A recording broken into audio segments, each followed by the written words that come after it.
discuss persecution. We're going to discuss two of the subtle means Satan uses to weaken our faith: apostasy and negative reports about Jehovah's Witnesses in the media. Man, we is about to cook, man. But before I start this, man, why the hell is David Splain giving this damn talk, man?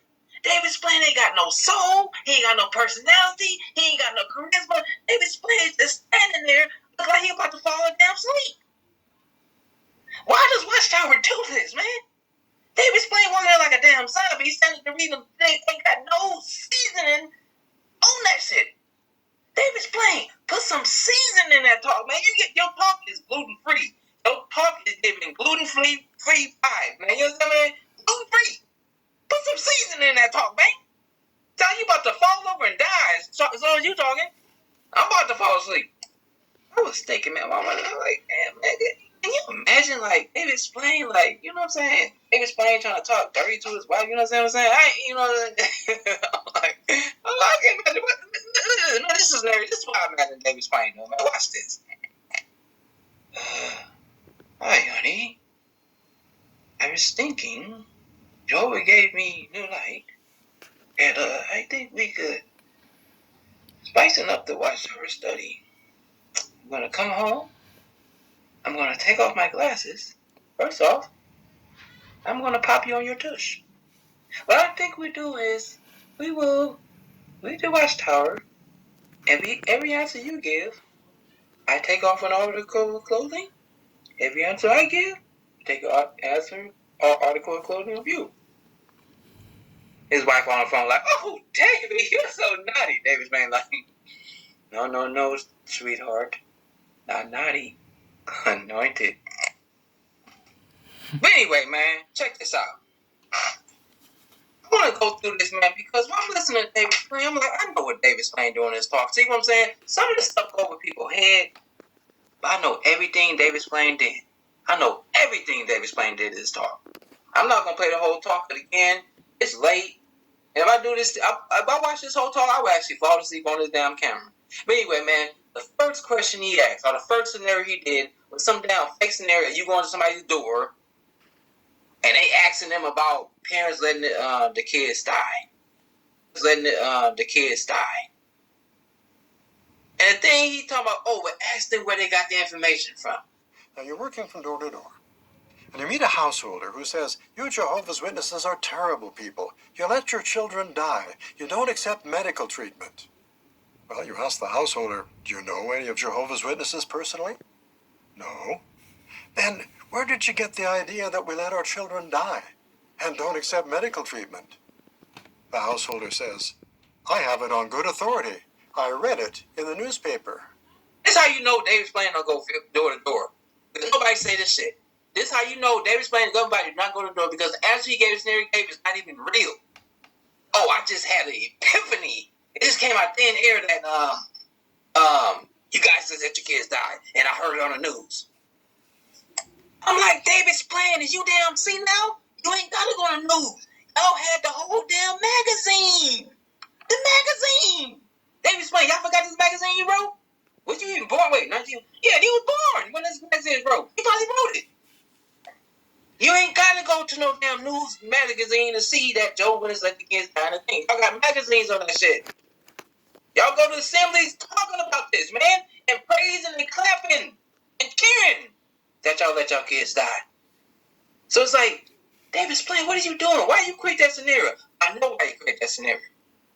Because he's trying to put suspicion in his audience. This is what this whole talk is about. Creating suspicion and an era of fear among the witnesses. To be suspicious of everyone around you. Even when you go to door, be suspicious about the person behind the door. They might be apostate.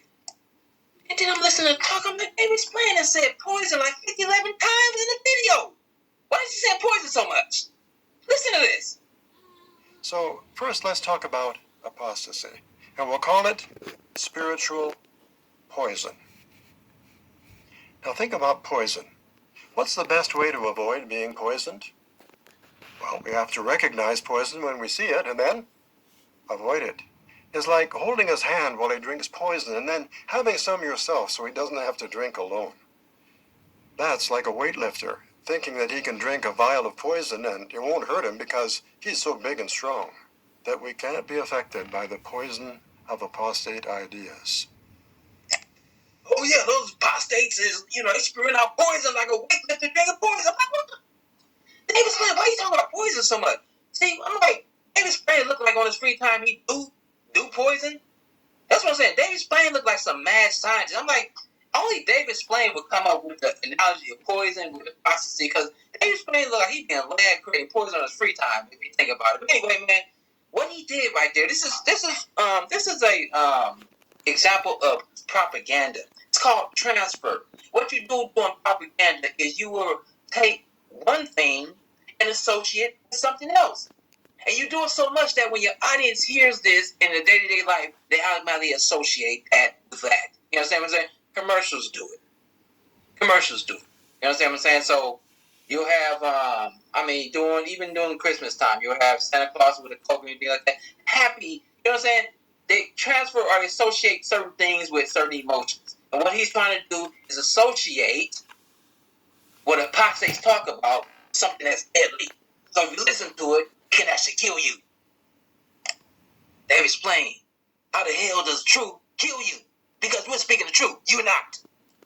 Now y'all see what the hell he... Suppose that, out of curiosity, you get into a discussion forum with individuals who claim Jehovah's Witnesses. Now maybe they are, maybe they aren't, you don't know. You've never met them. And someone starts asking questions. What did you think of last month's broadcast? Did you really find it encouraging? Or do you think the brothers who write Watchtower articles are living in the real world? I wonder if they realize just how hard it is out here. And then a few others join in with their own negative comments. Now, you don't know whether these individuals are apostates or just brothers and sisters who are in serious spiritual trouble. Now y'all see what the hell he did right there? David Splain is doing nothing but putting suspicion against suspicion. Now he's going around talking about there might be apostates in the Kingdom Hall acting like witnesses. Come on, David Splain. This how I know David Splain don't go to the Kingdom Hall. Because David Splain would know that when we go to the Kingdom Hall, we know who belongs and who don't. I'm seeing you 3 days a week. I know if you're apostate or not. But what David Splain wants to do is now they don't have to be a full-blown apostate if they start asking critical questions. Then they have apostate leanings. You understand what I'm saying? They are possessed by the spirit of apostasy. So now David Splain has just put suspicion among everybody. Not just those you go door to, but now even in the Kingdom Hall. You got to be suspicious of people in the Kingdom Hall. If they ask something that just don't sound right to you, they are apostate. Watch them. But then you try to throw a little curveball in there. Well, we don't know if they're apostate or they act like it. No, we know who apostate and who not as witnesses. But now you're trying to make apostasy associated with criticalness of a congregation or organization. That's not what apostasy is, brother. You're redefining words. The unbelieving husband of your Bible student sends his wife a link to an apostate webpage and says, "Here, you better look at this and see what you're getting into." Well, your student is concerned. She wants you to take a look and tell her what you think. Well, that's not an option. Paul says, avoid them. That doesn't mean reading apostate literature or searching social media to see what they're saying about us. So what do you say to your student? You might say something like this. I can imagine that this is very upsetting for you. And you certainly do need to know what you're getting into. I have a suggestion. We have nothing to hide. When you're at the meetings, listen carefully to what the brothers are saying. Watch how we interact with one another. Take note of how the organization is financed. Get to know the elders, their wives. Introduce yourself to the circuit overseer and his wife when they come. Visit world headquarters of the branch. I'll come with you. I'll help you. And I want you to get really acquainted with the organization. And if you do, I'm sure you'll soon realize that what the people are saying about us isn't true. And here's another scenario of him trying to put suspicion. Now it's your study is apostate. If explain who the hell is not apostate? It could be the people you going door to door. Now it's your own study could be apostate. Now if your study bring out material, oh man, we gotta watch them. But guess what? David's plan goes a little further. Don't answer their questions. What that means is don't answer the question because that means you might actually have to think of an answer. And we don't want you to think. No. What you do is deflect, bring them to the hall, let them see how people act in the hall, and maybe they'll forget about it over time. Here's the irony in that solution David explained. Because the so-called apostates and apostate material that they're reading is people that already went to the Kingdom Hall. So they already did those steps before the person asking. They already did it for them. They went to the hall and did already. Now they come out telling them already. So you don't have to go to the hall to see if it's false, just as the people went there and came out. See how that works, David explained? I'm 2 steps ahead of you. And then he also talking about, how does it make you feel? And then he also talking about, see how it makes you feel. Nobody care about how nothing make you feel. Making you feel don't mean it's the truth because feelings don't have an IQ. Just because something made me feel bad don't mean it's false. And this doesn't make me feel good don't mean it's true. But see, David explained is overlooking the whole thing. What David explained doing in his talk is trying to stir up suspicion. That's all he's doing. Trying to stir up suspicion. You know damn well sending somebody to Kingdom Hall is not going to answer their question. Because the same question asked they study, now they go to the Kingdom Hall, ask other people. People at the Kingdom Hall are always suspicious of people there. And apostates often mix a few truths with lies. It's funny how the Watchtower, when they describe the Catholics, do you know they describe themselves? When they describe apostates, you know they're describing their own methods. This dude talked about apostates or mixing half-truths with lies. No, that's what y'all do. That's what y'all do. You are projecting. Brother Swain, for projecting. What y'all do? They talk about the Catholics transfer doggone pedophile priests other than do that. That's what y'all do. See, Watchtower projects. But then they want to throw it off as other people doing it. Everything, check this out, Joe Witness. Whatever the governing body say about apostate, just understand that's what they are doing. They're mixing truth with lies. They're spitting half-truths. You understand what I'm saying? And the media present the case in such a way that everyone who hears about it thinks the man is guilty. Of course, to avoid a lawsuit for slander or libel, these media reports are very carefully worded. And we need to understand what the wording means. Here's a good... And see, there you go again. I just showed you right there. They just explained their methods. What they say?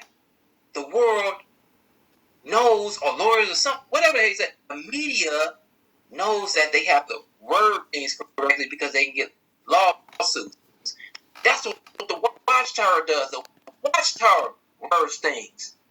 That's why when they go to court, they can sit there and say, oh, that's not what I meant. Watchtower's been doing it a long time, and they just showed you that's what they do. But they will have the witnesses believe that that's what the media does. The media does things because they don't want a lawsuit. And while the media might do that, Watchtower's been doing that for the longest.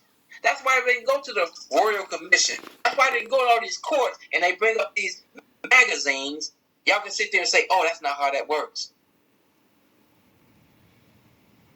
No, you guys are doing that. You guys word your magazines in certain ways so you have lawsuits. Y'all do that. That's y'all methods. I'm telling on yourselves. Job, chapter 12, and verse 11.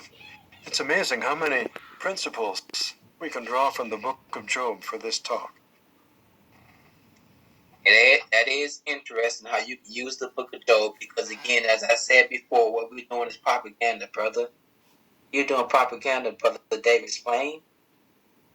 Brother Splain. You're using propaganda, man.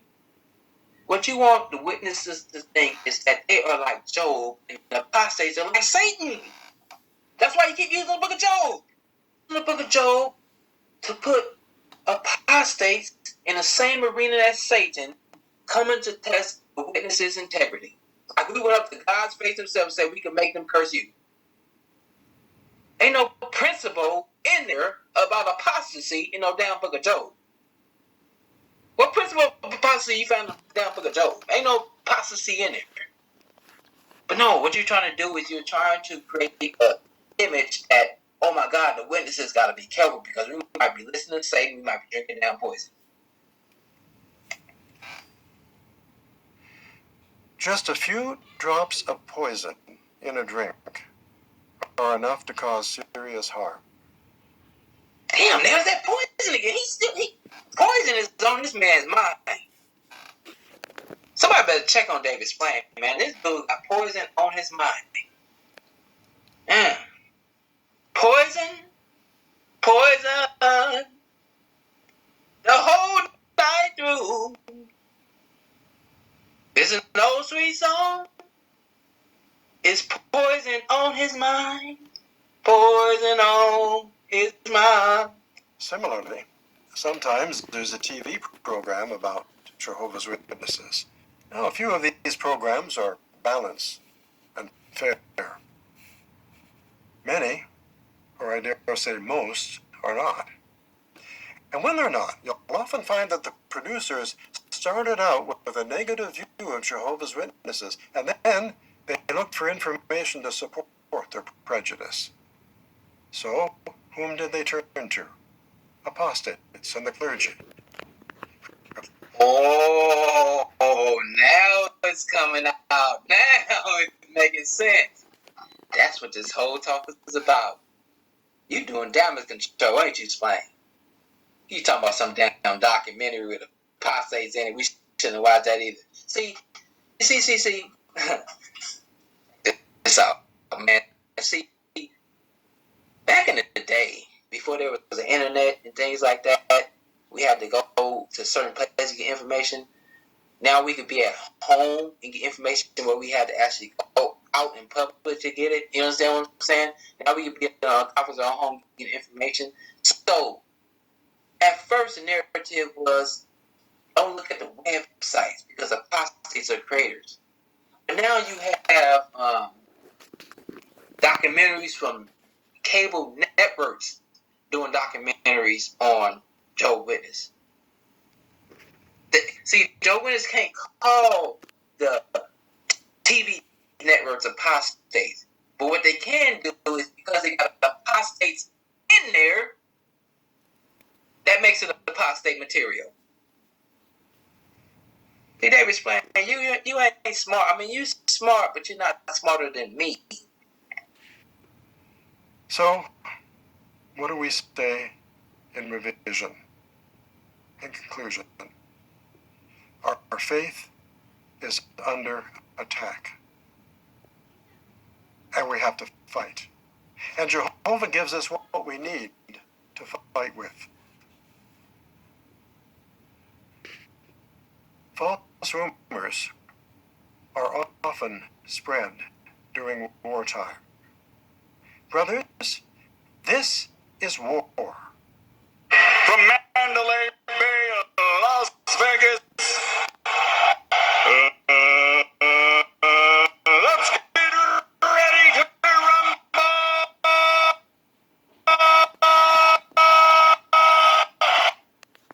We need to put up a hard fight for the faith.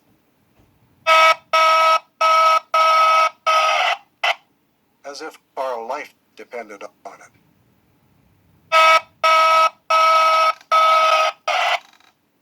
Because it does. Thank you, brother. Nah, fuck all that shit, man. We ain't listening to that, man. They bring another dietary, man. Like, after David Splain, it's time to sing a song. Why you bring this other old? Nobody ain't trying to hear you, man. Get the hell off the stage, man. Anyway, that's all I could take of that. You know what I'm saying? Take it for what it is. But in conclusion, man, as y'all can see, the agenda behind this whole talk was to continue to instill suspicion within the witnesses. And as I said before, man, the Watchtower Society is a society of mistrust, suspicion, gossip, and fear. And they're playing on fear. They do the fear all the time, but now they're really doing the suspicion because COVID took a toll on a lot of things, man. You remember when we used to go to Wolverine, I used to go to Kingdom Hall. If I ever missed a meeting, it would take a lot to make it to the next meeting because you get out of that routine. So could you imagine not going to the Kingdom Hall for a whole year? How hard it is to get back in the routine? And so David Blaine knows.